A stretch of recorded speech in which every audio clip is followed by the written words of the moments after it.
नमस्कार, मी श्वेता अंकले. तरुण भारत न्यूज बुलेटिनमध्ये आपल्या सर्वांचे स्वागत. आता पाहूया ठळक घडामोडी. बेळगाव शहरातील किल्ला तलावात आज शुक्रवार दिनांक 13 रोजी सकाळी पाण्यामध्ये एक मृतदेह तरंगताना आढळून आल्यानं परिसरात खळबळ उडाली. घटनेची माहिती मिळताच स्थानिक नागरिकांनी तात्काळ सामाजिक कार्यकर्ते आणि मार्केट पोलीस ठाण्याला कळवले. पोलिसांनी घटनास्थळी धाव घेत पंचनामा करून मृतदेह बाहेर काढत तपास सुरू केला. ओळख पटवण्याच्या प्रयत्नांनंतर मृत व्यक्तीची ओळख सुभाष सिद्धाप्पा हलगेकर व 39 अशी झाली असून ते मागील 4 दिवसांपासून बेपत्ता होते आणि याबाबत शहापूर पोलीस ठाण्यामध्ये हरवल्याची तक्रार नोंद करण्यात आली होती. घरगुती वादातून 11 फेब्रुवारी रोजी त्यांनी घर सोडल्याची प्राथमिक माहिती समोर आली असून पुढील तपास मार्केट पोलीस करत आहेत. खानापूर तालुक्यातील ओलमणी गावची व सध्या शाहूनगर कंगराळी बीके येथे वास्तव्यास असलेल्या एका भाजी विक्रेत्या महिलेने प्रामाणिकपणाचा आदर्श घालून दिला आहे. गुरुवार दिनांक 5 रोजी बेळगाव शहरामध्ये भाजी विक्री करत असताना तिला रस्त्यावर एक पिशवी सापडली. पिशवी उघडून पाहिल्यानंतर त्यामध्ये मोठी रोख रक्कम असल्याचं तिच्या निदर्शनास आलं.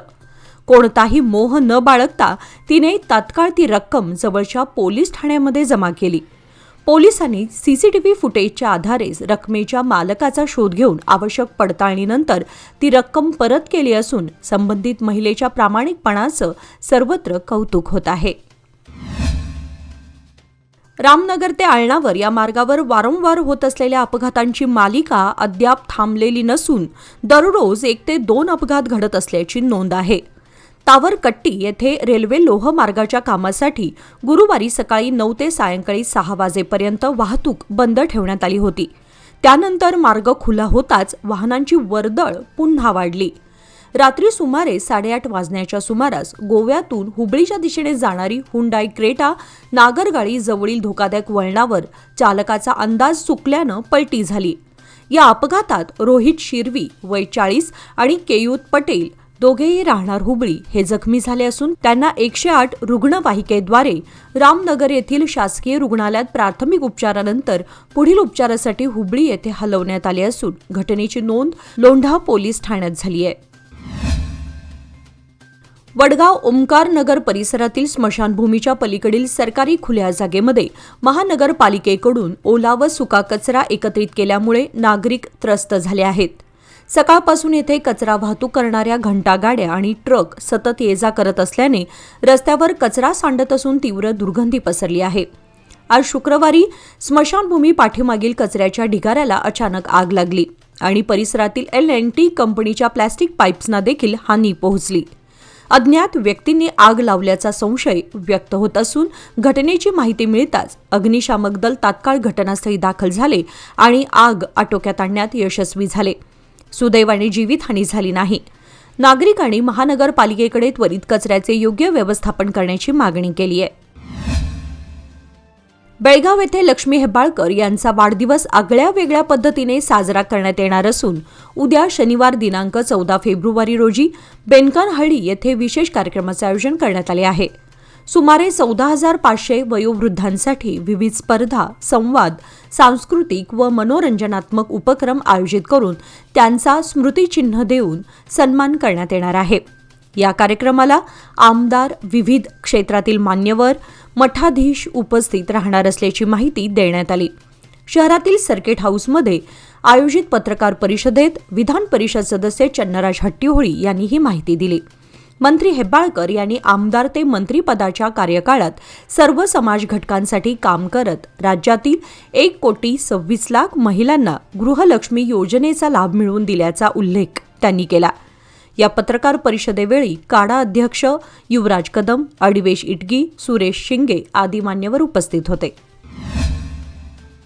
सीमा भाग ग्रामीण भागामधील 4 युवतींनी सीमा सुरक्षा दलामध्ये प्रवेश मिळवून संपूर्ण जिल्ह्याचा मान उंचवला आहे, ज्यामुळे जिल्ह्यात आनंदाचं वातावरण निर्माण झालं आहे.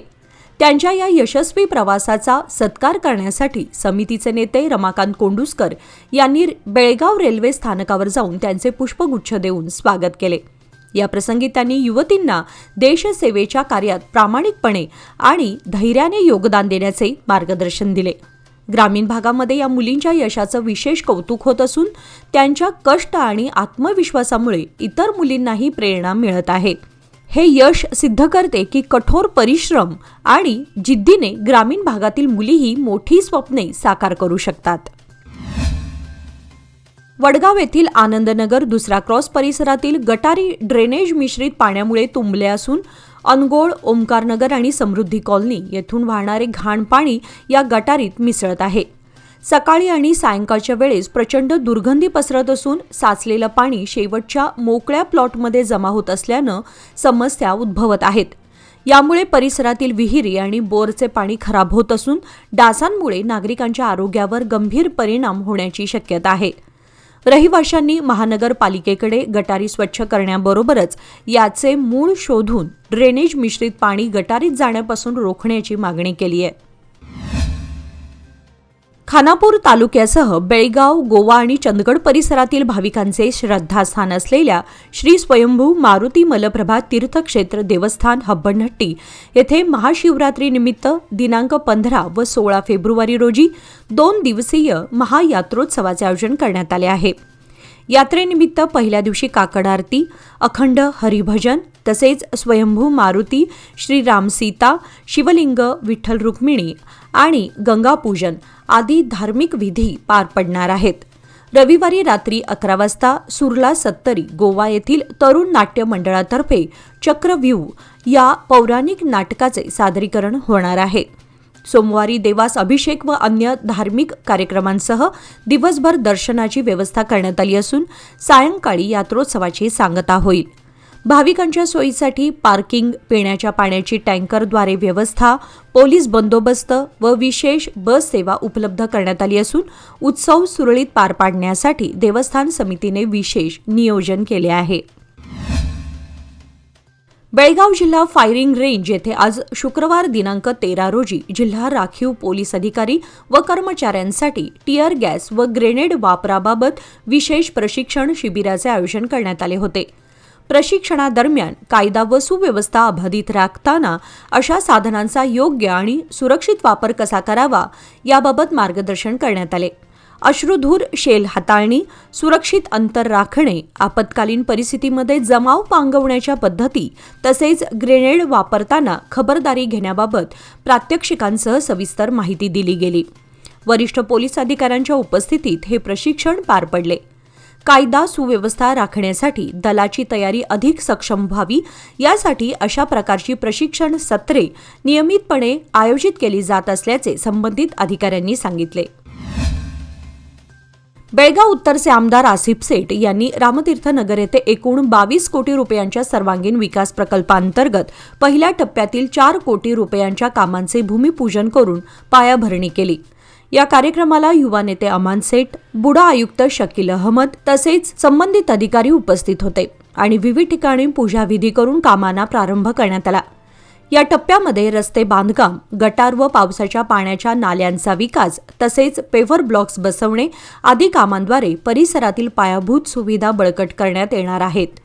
फिशरी विभाग कार्यालय परिसर, माजी महापौर NB निर्वाणी यांच्या निवासस्थानाजवळील भाग आणि शिवशक्ती बदावणे येथे भूमिपूजन समारंभ पार पडला.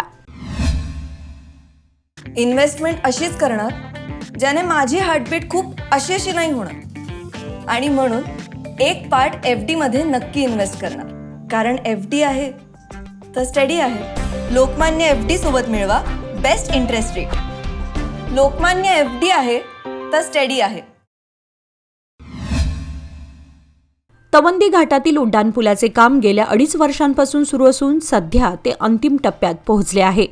राष्ट्रीय महामार्गाच्या 6 पदरीकरणाच्या प्रकल्पांतर्गत सुमारे 2.5 किलोमीटर लांबीचा हा उड्डाणपूल उभारण्यात येत असून हे काम एका खासगी कंपनीकडे सोपवण्यात आले आहे. दररोज शेकडो हलकी व अवजड वाहने या मार्गावरून प्रवास करत असल्याने वाहतुकीवरील ताण मोठ्या प्रमाणात वाढलाय. 2004 साली या महामार्गाचे चौपदरीकरण करण्यात आले होते. त्यानंतर वाढत्या वाहतुकीच्या पार्श्वभूमीवर 6 पदरीकरणाचे काम हाती घेण्यात आले. सध्या सुमारे 80% काम पूर्ण झालं असून उर्वरित काम लवकर पूर्ण करावं अशी मागणी नागरिक व वाहनधारकांकडून होत आहे. कर्नाटक महाराष्ट्र सीमा भागातील चिकोडी तालुक्यातील बांधकाम व इतर असंघटित कामगारांच्या मुलांना शैक्षणिक शिष्यवृत्ती मिळण्यात अडचणी येत असल्याची तक्रार कामगार संघटनेने तहसीलदारांकडे निवेदनाद्वारे केली आहे. संघटनेने म्हटले आहे की महाराष्ट्र सीमेवर असलेल्या विद्यार्थ्यांना उच्च शिक्षणासाठी महाराष्ट्रातील महाविद्यालयांमध्ये प्रवेश मिळत असला तरी राज्याबाहेरील शिक्षण घेतल्यामुळे शिष्यवृत्ती अर्ज प्रक्रियेमध्ये अडथळे येतात. परिणामी अनेक विद्यार्थ्यांना शैक्षणिक लाभ मिळत नसल्याचे निदर्शनास आले असून या कामगार कुटुंबांची आर्थिक परिस्थिती अत्यंत कमजोर आहे. संघटनेने प्रशासनाकडे कामगार कार्डवरील सर्व सुविधा वेळेत उपलब्ध करून देणे, आरोग्य सुविधा पुरवणे, घर बांधणीसाठी 5 लाख रुपये मंजूर करणे आणि शिष्यवृत्ती प्रक्रियेसाठी स्पष्ट मार्गदर्शक सूचना देण्याची मागणी केली आहे. या निवेदनासंदर्भात प्रशासनाने सकारात्मक निर्णय न घेतल्यास पुढील तीव्र आंदोलनाची तयारी संघटनेने दर्शवली आहे. चिकोडी येथील प्रादेशिक परिवहन कार्यालय सध्या सर्वसामान्यांच्या लुटीचे मुख्य केंद्र बनले आहे. या कार्यालयात अनधिकृत व्यक्तींचा हस्तक्षेप इतका वाढला आहे की हे बाह्य लोक चक्क जबाबदार अधिकाऱ्यांच्या खुर्चीवर बसून फाईल्स हाताळत असल्याचं धक्कादायक चित्र समोर आलं आहे. वरिष्ठ अधिकाऱ्यांच्या वरद हस्तामुळेच हा अंधेर नगरी कारभार सुरू असल्याची संतप्त भावना नागरिकांमधून व्यक्त होत आहे. अशा प्रकाराची वरिष्ठांनी तात्काळ दखल घेताना हा गैरप्रकार रोखावा तसेच संबंधितांवर कारवाई करण्यात यावी अशी मागणी नागरिकातून करण्यात येत आहे. निपाणी ग्रामीण पोलिसांनी गांजा विक्री प्रकरणी मुरगुड येथील एका युवकास अटक केली आहे. विजय विलास भोवी वय 27 असं अटक करण्यात आलेल्या आरोपीचं नाव असून कोंडणी क्रॉस येथे ही कारवाई करण्यात आली आहे. मुरगुडहून कोंडणी क्रॉस मार्गे ओढणी गावाकडे जाणाऱ्या रस्त्यावर तो गांजा विक्रीसाठी येणार असल्याची माहिती पोलिसांना मिळाल्यानंतर उपनिरीक्षक शिवराज नाईकवाडी आणि सहकारी RI मेलगडे यांनी सापळा रचला. कारवाई दरम्यान आरोपीकडून सुमारे 25,000 रुपये किमतीचा 507 ग्रॅम गांजा जप्त करण्यात आला. तसेच या गुन्ह्यात वापरण्यात आलेली दुचाकीही पोलिसांनी जप्त केली असून पुढील तपास सुरू आहे. ऑल इंडिया फेडरेशन युनियनतर्फे कामगारांच्या गळचेपीच्या धोरणाविरोधात 1 एप्रिल रोजी लोकसभेमध्ये ठराव मांडण्यात येणार असल्याच्या पार्श्वभूमीवर काल गुरुवारी दिनांक 12 रोजी भारत बंदची हाक देण्यात आली होती. या बंदला प्रतिसाद देत कणगला येथील लेटेक्स फेडरेशन युनियन आणि डॉक्टर बाबासाहेब आंबेडकर SC/ST संघटनेच्या वतीने स्थानिक कारखान्याच्या मुख्य प्रवेशद्वारावर निदर्शने करण्यात आली. आंदोलनकर्त्यांनी केंद्र शासनाच्या धोरणाचा निषेध करत विविध घोषणा दिल्या. त्यानंतर पुढील आंदोलनात सहभागी होण्यासाठी कामगार बेळगावकडे रवाना झाले. यावेळी जनरल सेक्रेटरी संतोष एडनाईक यांनी प्रस्तावित विधेयकामुळे कामगारांच्या हक्कांवर गदा येणार असल्याचा आरोप करत संघटितपणे विरोध करण्याचे आवाहन केले. या निदर्शनावेळी अध्यक्ष नागेश सातेरी, आबास अली, अशोक सराफ, SS केरीमणी यांच्यासह इतर कर्मचारी वर्ग उपस्थित होता. भरतेश शिक्षण संस्था संचलित DYC भरतेश हायस्कूलची विद्यार्थिनी अंजली पाटील हिने 70+ वजनी गटामध्ये मणिपूरमध्ये झालेल्या 69व्या राष्ट्रीय शालेय खेळामध्ये रौप्य पदक प्राप्त केले आहे. तिने पश्चिम बंगाल, दिल्ली, राजस्थान आणि मणिपूर येथील प्रतिस्पर्ध्यांना मागे टाकत अंतिम फेरीमध्ये प्रवेश करून विजेतेपद पटकावले. अंजली ही मतिवडे, तालुका निपाणी, जिल्हा बेळगाव येथील शेतकरी कुटुंबातील उमेश पाटील यांची मुलगी आहे. तिच्या यशाबद्दल भरतेश शिक्षण संस्थेचे सचिव विनोद दोड्डनावर आणि व्यवस्थापक मंडळाने तिचे अभिनंदन करत भविष्यासाठी शुभेच्छा दिल्या. या यशामध्ये शाळेचे मुख्याध्यापक MB चौगुले, ज्येष्ठ शिक्षक MB बखेडी आणि क्रीडा शिक्षक PY कामल यांचे मार्गदर्शन लाभले आहे. निपाणी येथील हेस्कॉम परिसरातील श्री गणेश मंदिराचा 7वा वर्धापन दिन अभिषेक व पूजा AWE सुरेश B तहसीलदार यांच्या हस्ते सकाळी संपन्न झाला. त्यानंतर महाआरती पार पडली, ज्यामध्ये हेस्कॉमचे अधिकारी अक्षय चौगुला यांच्यासह महिला व नागरिक मोठ्या संख्येने उपस्थित होते. दुपारी शेकडो भक्तांनी महाप्रसादाचा लाभ घेतला, तर हेस्कॉम कार्यालयाच्या स्टाफने यावेळी विशेष परिश्रम घेतले. मंदिर परिसरात आकर्षक विद्युत रोषणाई करण्यात आली होती. कार्यक्रमामध्ये भाविकांची मोठी उपस्थिती आणि उत्साह दिसून आला. बेळगाव येथील टिळकवाडी परिसरातील आरपीडी कला व वाणिज्य महाविद्यालयातर्फे आणि बेळगाव जिल्हा बॉडी बिल्डर्स असोसिएशनच्या सहकार्याने आयोजित 6व्या mister RPD top 5 best physique शरीर सौष्ठव स्पर्धेमध्ये संकेत सुरुतेकर याने मिस्टर आरपीडी हा किताब पटकावला। स्पर्धेमध्ये अनंत कामू याने बेस्ट पोजर हा किताब मिळवत आपली छाप पाडली। आरपीडी महाविद्यालयाच्या आजी माजी शरीर सौष्ठवपटू विद्यार्थ्यांच्या सहभागामुळे स्पर्धेला विशेष रंगत आली। मंगळवारी केएम गिरी सभागृहामध्ये ही स्पर्धा उत्साहात पार पडली।